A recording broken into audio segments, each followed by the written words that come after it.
asalaamaaleykum chers internautes de Mindset Compagnie ñu leen di nuyu di leen dalal di leen jaajëfal tey nag dañoo ñëw fas yéene waxtaan ak kenn ci doomu réew mi ñu koy naan Salimata Thiam madame Diagne elle est juriste de profession teg ci nekk entrepreneur bu yëngu lu bëri ci wàllum promotion l'entrepreneuriat féminin kon nag madame Diagne ñu ngi lay dalal bismillah. Merci beaucoup Oumy kontaan naa si dalal bi si seen plateau vraiment je suis contente. Le plaisir est partagé. Alors madame Diagne ñu bàyyi la nga wax kan mooy Salimata Thiam ak ci yan activité ngay yëngu. Salimata Thiam c'est une femme alpulaar, une maman, une mère de famille ba nga xamante ne dafa mës a passionné si entrepreneuriat féminin raison pour laquelle ñu lancé salon bi et tout ça. Tout ce qui vise la promotion de la femme et de l'entrepreneuriat féminin. Voilà, de manière générale. D'accord. Et aussi une entrepreneur. Ah, machallah.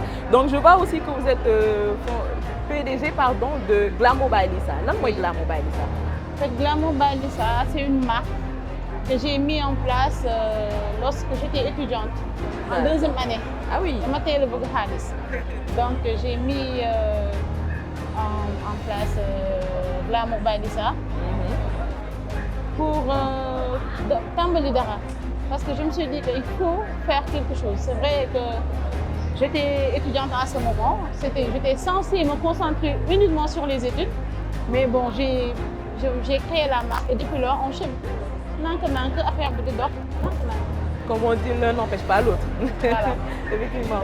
On voit aussi que vous êtes la fondatrice du premier salon de l'entrepreneuriat féminin. Tey lan moo indi idée boobu wax ci entrepreneuriat féminin def ko muy salon ak yan difficulté nga doog a jàkkoonteel diggante boobu. Voilà. D'abord, je sais qu'on ne peut pas développer un pays sans la mainmise des femmes. Effectivement. Parce que déjà, on dit que nous sommes majoritaires. Donc, si la majorité n'est pas inclue dans le développement du pays, lii des dafay bëri. Donc, bu ñu dugalee suñu loxo, on ne peut pas développer un pays sans cette majorité. On ne peut pas. Donc, loolu moo waral ñu encourager entrepreneurs di xool jigéen ñi lan lañ soxla. Parce que pour nga xam affaire yi foog nga nekk sur le terrain. Donc, au fur et à mesure ñuy évoluer, dem nañ ba cerner les difficultés, mais aussi dem nañ ba cerner li nga xamante ne bu ñu ko exploiter dinañ mën a am lu bëri daal.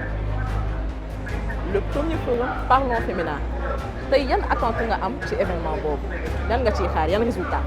Bon, Parlons Féminin c'est mon nouveau bébé. Parce que Parlons Féminin c'est un plateau qui va être le moment où on va évoquer les questions purement féminines. Parce que les femmes vivent des situations, les femmes ont besoin, c'est vrai, investir, yor sa entreprise di doxal baax na, mais il faut avoir quelque chose dans le tête et dans le cœur. Et ces genres de discussions, échanges, ça favorise la confiance en soi. Comme cette fois-ci, pour notre deuxième panel, le sujet sera centré sur la confiance en soi, s'assumer en tant que femme.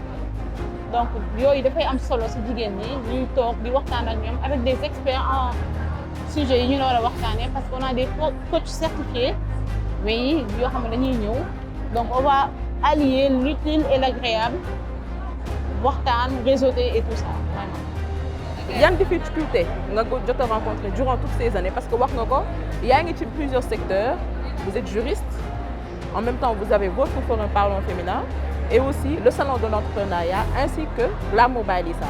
Yan difficulté nga jot a rencontré durant toutes ces années. Voilà donc man dama am benn mindset Sénégal soo bëggee def dara déjà yow il faut nga apte nga pare psychologiquement xam lan nga bëgg xam na ngay def parce que au début tu seras seul booy tàmbali projet tu seras très seul donc nit ñi tant que demuñu ba gis ne lii nii mën na leen andil dara du ñu ñëw donc c'est à toi de vendre ton projet c'est à toi de mettre en exergue tes atouts et tout pour nit ñi fekk si la donc salon de l'entrepreneuriat féminin c'était son premier problème. À notre première édition on n'avait pas d'accompagnement, on n'avait pas de sponsor, on est parti de zéro donc à la deuxième édition mu changé donc on espère que ça va aller de mieux en mieux pour chaque édition inchallah. comprendre quelles sont vos motivations en tant qu'entrepreneur et selon vous ban mindset l'entrepreneur war a am pour mën a avancer. En fait, ma première motivation, moi je pense que la femme doit être indépendante financièrement. Parce que ça peut amener une stabilité sociale pour elle, mais aussi elle peut développer, elle peut aider sur le plan économique son entourage parce que la femme, elle a l'habitude de porter njaboot bi, famille bi et tout. Donc quand elle est économiquement bien, donc ça se répertorie sur la famille, voilà, son entourage. Il y a d'autres femmes yu xam ne bëgg nañ egg fi nga egg à part même les femmes des jeunes pardon xam ne bëgg nañ egg fi ñu egg bëgg nañ réaliser li nga réaliser ban montagne nañ war a ànd pour mën a àttan loolu. Pour man d'après mon vécu entrepreneur dëgg soo dëgërul bopp doo ko nekk ku teel a bàyyi ngay nekk parce que dafa nekk loo xamante ne chaque pas bi ngay teg prise de risque la parce que tu ne sais pas li ngay fekk sa kanam donc ku pare moo war a pare psychologiquement je veux dire nga xamante ne tu es prêt à ne pas abandonner donc da nga war a endurant pour entreprendre il faut être endurant quelqu'un qui se décourage pas très vite parce que les résultats tu peux travailler pendant des années sans rien voir et un beau jour affaire yi ñëw donc un bon entrepreneur doit être quelqu'un de très têtu si écosystème entrepreneurial bien sûr. kon nag dégg ngeen ni Salimata wax un entrepreneur doit être têtu loolu leen dëgër bopp doyul et bon si sa présentation wax nga ni vous êtes épouse et mère de famille en tant que épouse ak mère de famille di allier ñaari rôle yooyu nekk jabar am njaboot ba pare boole toutes tes activités comment vous vous en sortez naka ngay allier ñaari rôle yi. Vraiment moi je sais même pas comment je fais pour m'en sortir. Une chose est sûre, je sais que la femme, c'est inné chez nous. On est capable de faire plusieurs choses à la fois. On est capable de faire plus. Il faut que les femmes sachent qu'on a des atouts originels. Yoo xam ne yàlla moo ñu ko may. Mën nañu téye njaboot bi téye kër parce que ñun nag njaboot bi mooy lépp. mooy lépp c'est la base. boo mënee dem ba sa xel di dal ba nga génn di liggéey c'est parce que ça va au niveau familial. Donc moi surtout loolu damay si conseiller jigéen ñëpp ñu fexe ba am benn stabilité familiale bi nga xamante ne mooy tax na ñu am xel bu dal day mën a créer wala entreprendre quoi que ce soit c'est une base en fait. D'accord. Bon comme ni ñu ko gisee ci secteur entrepreneurial on voit que les femmes ñu ngi góorgóorlu bu baax ainsi que les jeunes ñu ngi def liggéey bu mucc ay ñu ngi essayer promouvoir seen bopp essayer wane seen bopp noo gisee évolution secteur entrepreneurial Sénégal durant ces dernières années. Voilà loolu je pense que am na benn effervescence bu ñuy remarquer parce que au niveau rek du salon de l'entrepreneuriat féminin de Dakar on a toutes sortes d'entreprises jigéen ñi ñu ngi créer ñu ngi dugal seen loxo bu baax dañu moo tax ñu soxla ginnaaw soxla accompagnement xoolal fii rek par exemple regarde li ñu wër stand yi ñu wër vous ne voyez que des femmes. Il n'y a que des femmes. Donc elles sont tellement impliquées dans l'économie du pays que dañu soxla nag ñu am benn considération bu particulier boo xamante ne dinañ leen teg loxo parce que pour tàmbali dama koy wax chaque jour ki nga xam ne dafa tàmbali te kenn yennuwu ko kooku su amee ku ko gunge day dem donc foofu l'entrepreneuriat féminin daal c'est un sujet d'actualité parce que léegi Sénégal boo gisee ñëpp ñu ngi commencé di laal loolu parce que xam nañ ne au début on était seul salon de l'entrepreneuriat féminin existe plus vite on était seul mais léegi ku nekk yaa nga ko si ñambaas parce que xam nga ne dëkk mënuñu ko tabax te jigéen ñi jàppuñu si.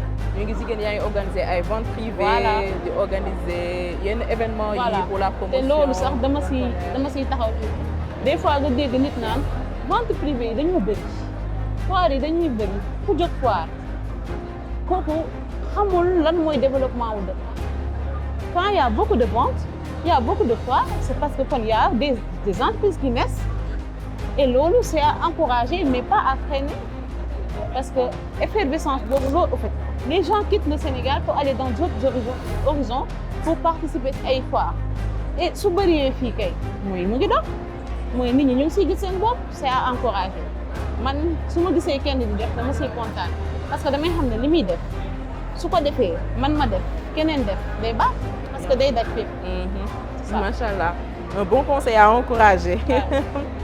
Bon, ñu rebondir tuuti, on voit ces dernières années que l'État essaie de jouer sa partition dans le développement de l'entrepreneuriat à travers bien sûr certaines institutions comme l'ADPME, voilà, le FONGIP, l'ADER, etc. Léegi et le FODEM bien sûr, oui. Léegi participation état boobu est-ce que yéen entrepreneurs yi ngeen koy sentir yéen ngeen sentir ne état mi ngi jouer rôle en déployant ces moyens-là? Voilà. Moi, particulièrement, je vais parler de mon cas et celui du Salon de l'entrepreneuriat féminin. On a eu à bénéficier de l'accompagnement de l'ADPME. D'ailleurs, c'est eux qui nous ont sponsorisé pour cet événement. Donc, on a aussi le FODEM. Donc, ñoom ñu ngi ñuy jàppale. Pour l'instant, je fais un appel peut-être d'ailleurs ak yooyu bu ñu déggee dinañ ñëw parce que bind leen leen du leen xaar boobu ba tey mais réagir. Espérons. Donc c'est important parce que ñu ngi couver entrepreneurs yi. Des fois accompagnement bi mën na nekk financier mais mën na nekk aussi technique. Et pour l'ADPME, nous avons bénéficié d'un accompagnement technique parce que lors de l'entrepreneuriat féminin, ils étaient là. jàppale ñu formation yi yëpp andi seen coach et tout te loolu amuñu fayam parce que mu ngi couvrir entreprise yi te loolu la ñuy xaar ci structure yu mel noonu. ñu jàppale gunge entrepreneur yi. macha allah comme ni nga ko waxee rek ces institutions ñu ngi jéem a jàppale entrepreneur yi ci ñaari pànc maanaam wàllum l'appui technique à travers les formations parce que aussi yokk xam-xam la et aussi l'appui financier kon nag ñu leen di gën a encourager di leen gën a wax ñu gën a pousser le bouchon di gën a yokk dooleel ces entrepreneurs à travers leurs appuis. Après la réussite du salon de l'entrepreneuriat féminin et la première édition du forum Parlons Féminin lan mooy suite bi ban vision nga am dans les années à venir lan nga bëgg apporter leneen lu bees ci biir secteur entrepreneurial.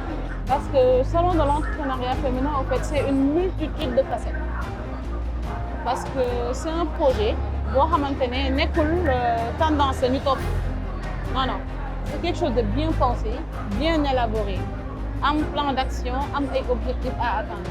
Donc pour l'instant ñu ngi ci étape bu foire yi vente yi d'ailleurs ce samedi on a un événement une foire une vente privée du moins boo xamante ne salon bi dafay chaque mois damay tànn 4 femmes entrepreneurs organiser leen vente privée ñu ñëw andi seen bagage jaay te duñ fay dara. Ah, c'est une bonne idée. Juste pour leur aider à écouler le stock et voilà. Donc genre on a beaucoup de facettes. Donc am nañ aspect commercial mooy dañuy jaay di def ay ventes ay foires mais formation bi dafa am importance sur nous. D'ailleurs chaque 3 mois dañuy am forum boo xamante ne day am thème spécifique yu ñuy choisir former ci femmes yi parce que bëgguñu rek mu nekk kay jaay ñoo dem non da ngay am xam-xam taxaw ba bu ëllëgee nga sañ a dugg ci leneen parce que type d'entreprise yu ñu dajale am na ci yoo xam ne dañoo informel. La nga xamante ne dañoo formel. Nous on les motive on les pousse à aller vers le made in Sénégal. bu pas bañ a nekk rek tàmbali bi mën na nekk loolu nga ñëw bëgg a jaay def lii jël fee mais ñun bu ñu ñëwee ba nga ñëw ba si ñun ba ñu war a liggéey ensemble on va te pousser vers le made in Sénégal parce que le développement économique du Sénégal c'est ça qui nous intéresse et on peut pas développer un pays en prenant les choses d'ailleurs di ko mettre en valeur parce que tout ce qu'on peut avoir ci biti mën nañ ko am fii avec une meilleure qualité. Donc on encourage nos femmes à aller vers le made in Sénégal. Machallah. Kon nag ñoo ko déggandoo dégg ngeen conseil yu Salimata Thiam sortez de l'informel dugg ci formel parce que vous les entrepreneurs am ngeen wàll bu mag ci PIB réew mi voilà kon madame Thiam ñu bàyyi la nga tàggatoo le mot de la fin. En tout cas Oumy maa ngi kontaan bu baax si de m'avoir choisi. Le plaisir Ça a est été partagé. un plaisir. Depuis le début, vraiment, tout s'est très bien passé, l'émission très bien passée, sans stress et tout. On dirait que nous sommes et c'est grâce à votre professionnalisme et aussi votre façon de faire. Vraiment, ça a été un plaisir de partager ce moment avec vous. Machallah. Merci beaucoup chers internautes. merci beaucoup la team Mindset.